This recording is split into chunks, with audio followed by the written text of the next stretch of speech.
a hostile atmosphere, a hostile crowd. You came into Dublin and got the job done in impressive fashion against James. It was good, man. I expected to finish him. I wanted to finish him earlier. I feel like I could have got it in the first round, like when I jumped it immediately for the guillotine. But I tried to adjust and go arm out instead of arm in, and it was just a dumb adjustment on my part.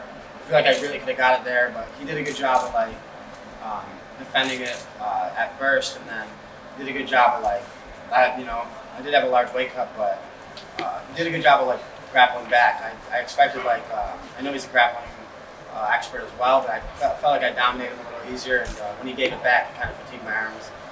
A big adrenaline dump, though, with that crowd's it's crazy out there, man. It's like a movie. That's I kept telling my boy Mads over there. It's like a movie. Is that the loudest crowd you've obviously ever fought in front of yet? Maybe the loudest crowd. I fought in front of Madison Square Garden. It was absolutely buzzing in there, but this one was different. They're like the MSG crowd. They don't get behind their guys like this, man. I don't know what it was, but they were it's like a movie. I'm telling you, it was something incredible. I always want to fight in front of that. If that's to be honest with you, it's crazy. Was James maybe, because there's obviously a lot of shit talk between you and him going in this week, a lot of back and forth. You said publicly you said you were going to run through him. Was he actually tougher maybe than you expected then on fight night? Yeah, he was tougher than I expected, but I knew he would mature. It was banter to sell the fight as well. He's talking a lot, I'm talking a lot. We wanted a lot of fans here. We wanted the energy here. So, but he earned my respect, and he did have my respect before it as well. Like I said, as a competitor, he has my respect. But outside of that, there's some moral codes I think we have to follow by, and maybe he don't like me and I don't like him, but still kind of respect his game and stuff like that. Just after the finish, you got up and you shouted something at James when he was on the ground. What did you say then?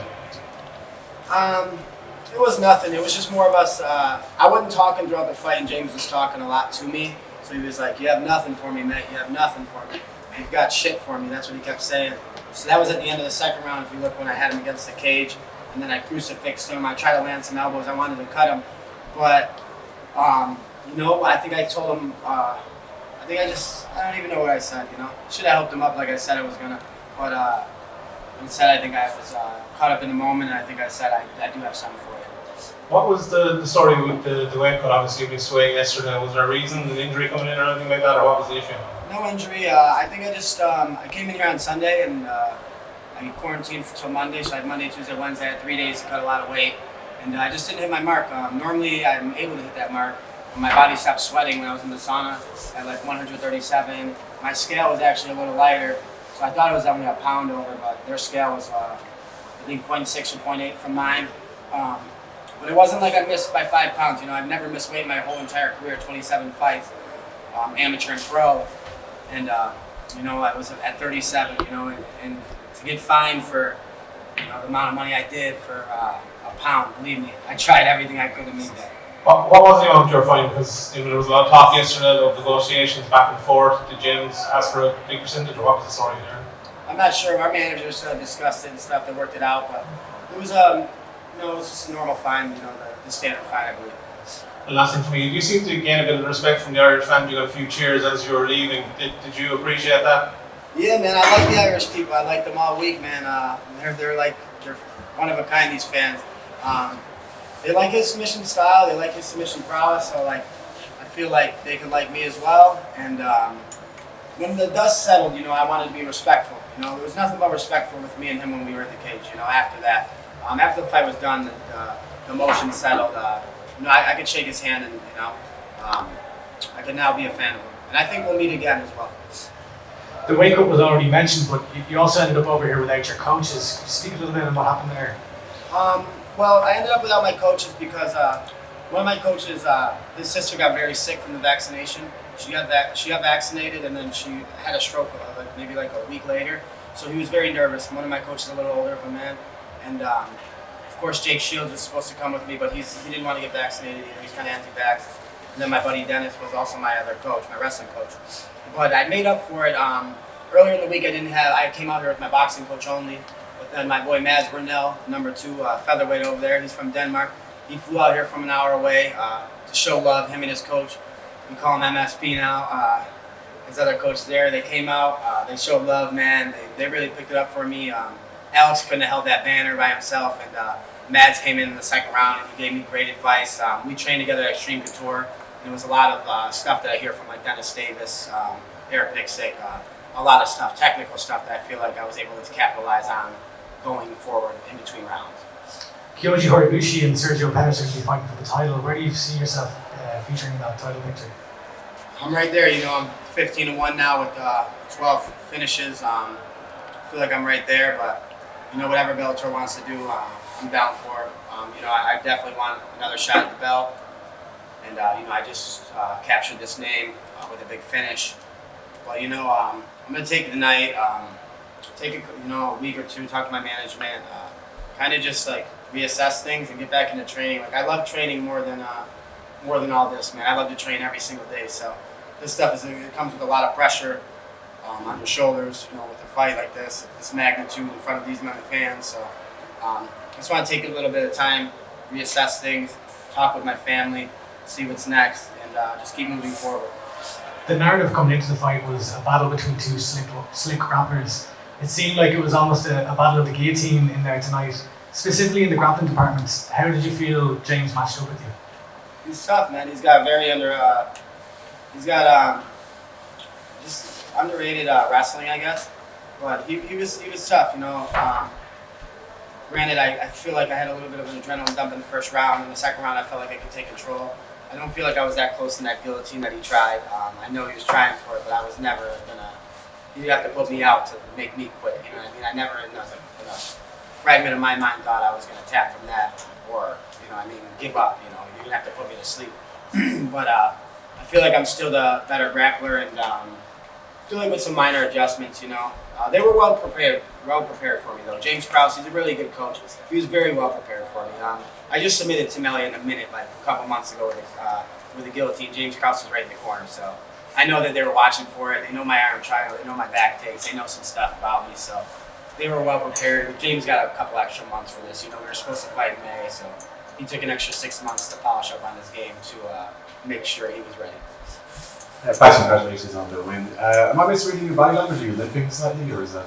I think in the first and the second round, I threw an inside leg kick, and James turned his knee in to check it. And it's probably nothing major, but probably like a little light bone bruise or a sprain. But he did a good check on my leg, and my ankle is pretty blown up right now, so my left ankle is pretty hurt. Right, and again, pretty much everyone that's touched on it so far, the battle of two of the best grapplers in the Bellator bantamweight division. You'd said coming into this fight that you were going to walk through James, and I think you kind of admitted you wouldn't clearly, but it wasn't you didn't necessarily walk through him. But where would you put James within the bantamweight rankings? Not necessarily pick a number, but is he at the top, is he in the middle, is he at the bottom? What would you say? That's not for me to decide. I don't know. I feel like you just have to look at the end result. I finished him, and that's just a matter. If there was no ref in there, and I could keep joking him, that would be a kill for me. So, I don't know. I feel like sometimes it doesn't go just like run him right over. But if he would have got out of the guillotine, I think he would have had a lot more trouble because he's giving me mount, and then I'm in a position to throw some elbows. I'm in a position to posture up, and I'm in a position where he's actually fatigued, tired now, and now he's on his back. And as mentioned, we have the title fight coming up between Sergio and Kyoji coming up very soon. I'm wondering, you're next and hopefully you're injury free and there's no issue with your leg or anything like that. But in terms of, I'm wondering, how much do you think about getting revenge against Juan Archuleta? Is that a big thing in your mind? Because he's right up there. I'd imagine that a win against him puts you firmly in the conversation for a title shot. I'm hoping that they go for $1 million tournament at this weight class. That's what I'm really hoping for. They have some of the highly touted best bantamweights in the world. Or in the division, should I say, that could mix in the world as well. Horiguchi, Sergio Pettis is the champion, Juan Archuleta, Rufian Stotts, he's 17-1, Magomed 18-2, myself, James, Leandro Higo, all these guys, man. I feel like they should do a $1 million tournament and, just let us all fight each other. And, I feel like with the names that we have, $1 million tournament suffices our weight class. And I feel like, some of us have families, some of us have kids. You know what I mean? Some of us, I feel like it would be a very good grand prize for one of us to win. And I feel at bantamweight, all of us are such high-level competitors that no one would like. It would be no boring fights. You know what I mean? You put us in a fight for $1 million. That'll be the craziest tournament. You know what I mean? I think it'd be better than light heavyweight. Maybe not. I mean, just up there with the 45-pound one too. You know what I mean? Thank you. Hey, Patchy, just it. Sorry. Congrats on the win, man. I know you mentioned there you've been training at Extreme Couture with guys like Dennis Davis and Matt was in the corner tonight. Yeah, Eric Nixick, Jake Shields, all them guys. How beneficial has that been to your training? Just talk to me a bit about the level. It's been so beneficial. Extreme Couture has so many great fighters and so many great coaches. And the atmosphere in the room, like, you know, you can't get it better than a Monday at Eric's class. You know, you can't get it better than, that's how we start the week. You can't get it better working with guys like Jake, working with guys like Matt, Dan Ige, Kai Kamaka, Boston, Salmon, like my man right there, he helped me out last week, Kobe Fair. There's so many really good fighters, you know what I mean? And Kobe's one of my boys, he's coming up, 125-pounder, 135-pounder, he's going to be on the scene soon.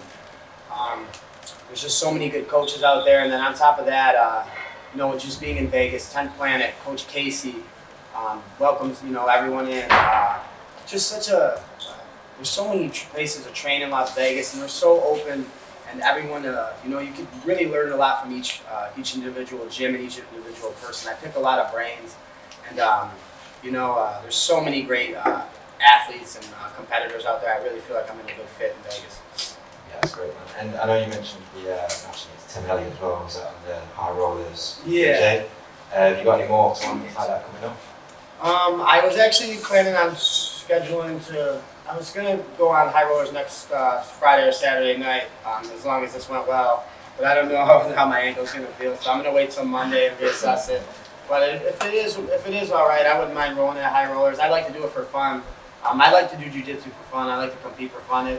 Jiu-jitsu is a lot easier for me to compete in because it doesn't have this weighted pressure. You're not getting brain trauma. You're not getting hit in the head, and it's just you're not going through a grueling camp. You know, I feel like I could just roll and have fun. So you know, it's just like one of my hobbies as well, and it keeps me brushing up on my jiu-jitsu and also being able to compete against guys that are also in the high level ranks in Bellator, UFC, PFL, all these promotions. You know, there's no it's not like you can't cross promote, you know what I mean? So I can still go potentially get submissions over guys in other promotions. Yeah, come on, congrats on the win. Thank you.